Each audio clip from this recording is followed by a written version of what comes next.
মুসলমান ভাইরা আমার, যদি কোনো বস্তুর দরকার পড়ে গেছে আপনার, যদি কোনো সিদের দরকার পড়ে গেছে, যদি কোনো বস্তুর দরকার আপনার পড়ে গেছে, যদি বাবা আপনার টাকা লাগে, যদি কোন আপনার গাড়ি লাগে, যদি কোন নারী লাগে, বাড়ি লাগে, অট্টালিকা লাগে, বিল্ডিং লাগে, যদি কোন আপনার বালাখানা লাগে, যদি কোন আপনার মাটি লাগে, যদি কোন আপনার খানা লাগে, এই প্রত্যেকটা বস্তু আপনি যদি চাইতে যান, এই প্রত্যেকটা বস্তু যদি আপনি হাসিল করেন, তাহলে একটা পরামর্শ আপনাদের দিয়ে যাইতেছে রে বাবা। এই পরামর্শটা হলো নামাজের মাধ্যম দিয়া চাওয়া লাগবে। নামাজের মাধ্যম দিয়া প্রত্যেকটা বস্তু নিয়ে চাওয়া লাগবে। যে কোনো বস্তুর অভাব আছে, যেমন আপনি ব্যবসায়ী জীবন যারা করো নাই, যদি তোমার স্ত্রীর দরকার পড়ে গেছে, যদি তোমার স্ত্রীর দরকার পড়ে, তাহলে তুমি 2 রাকাত নফল নামাজ পড়ে নাও। নফল নামাজের মাধ্যমে তুমি বলতে পারো, ওগো আল্লাহ, তুমি আমাকে এমন একটা স্ত্রী দিও গো আল্লাহ, আবিদা, সালিহা, নেককার, রাবিয়া বর্ষির মতন একটা স্ত্রী আল্লাহ তুমি আমাকে দিয়া দিও। আমি স্ত্রীরাও চাইবে রে আল্লাহর কাছে চাইবো, আবিদা, সালিহা, নেককার, যে স্ত্রীরা বিয়ে করার পরে আমি জান্নাতে যাব। সুবহানাল্লাহ। আল্লাহ টেনশন না হ্যাঁ নিজে নিজে ঘুরে রাও করে যুবক, আল্লাহ টেন কোনদিন চান না হ্যাঁ নিজে নিজে ঘুরে হ্যাঁ তো আই লাভ ইউ কইলে সই দিয়ে হাসানা কথা কোন হাসানা না বিয়া শাদী করার পর ছেলে মেয়ে লাগে লাগে না গো, রাও করে লাগে না গো, এই ছেলে মেয়েরাও আনে আল্লাহ টেনশন না। রব্বি হাবলি মিনাস সালিহিন।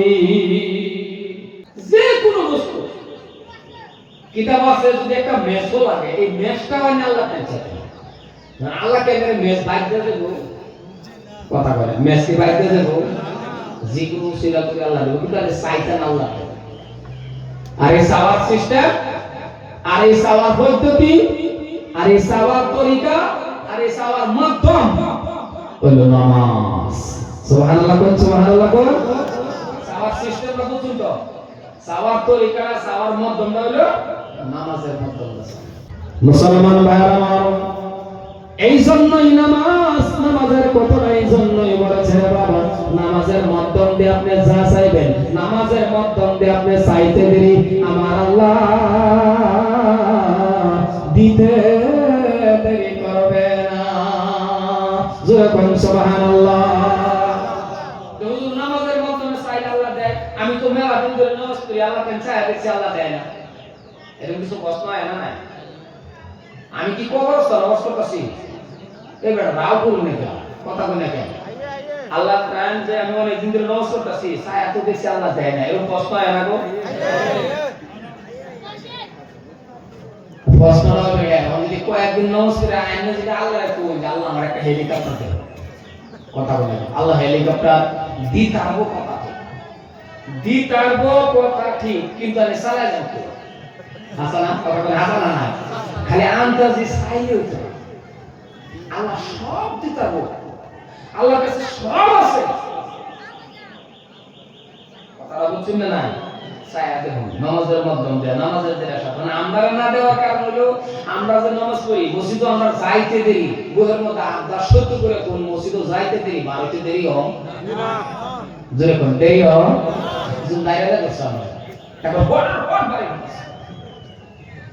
মনটি হয় না, এত কষ্ট করে ছুট করে নামাজটা যাও বড়টা তাও দূরে নাকি বেশি করে যাচ্ছে কথা হাসানা গো, তাও দূরে কারাকে কারা মারতে কম্পিটিশন মসজিদ খার হয়ে নামাজ পড়ে, নামাজ মন কই যেতে হয়, হ্যাঁ এক দুইজনের মন বুঝে আল্লাহ জানতে হয়, আনালে প্রায় নামাজের মন তাই আরেকটা মানে দেখবেন। আর যদি মন জানি ইমাম সাহেব তেলাওয়াতের লগে লাগাই দিতাম, ইমাম সাহেব যখন কয় আলহামদুলিল্লাহ আলহামদুলিল্লাহি রাব্বিল আলামিন আররাহমানির রহিম, হরফে হরফে আপনার আমার আমল আমার মধ্যে গো 10টা করে নেকি হয়ে গেছে। কোন ইমামের পিছনে কারণ আছে ইমামের পড়ার দিকে খেয়াল রাখা গেছে মানে কান লাগাই দিয়েছেন হরফে হরফে 10টা করে লিখে দিয়েছে সুবহানাল্লাহ এই যে সুবহানাল্লাহ কইছেন যে কষ্ট পাইলাম আমি সুবহানাল্লাহ জোরে কোন সুবহানাল্লাহ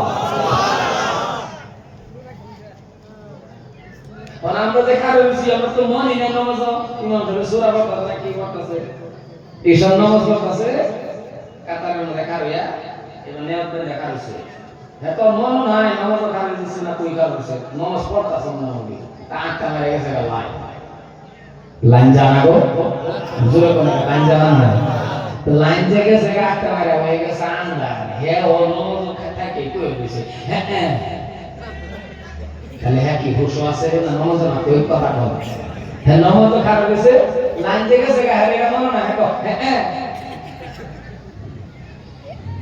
লকডাউন একটা করি না ওই নামাজ কথা কত বাইরে হচ্ছে ভালোই দিত তো নামাজ না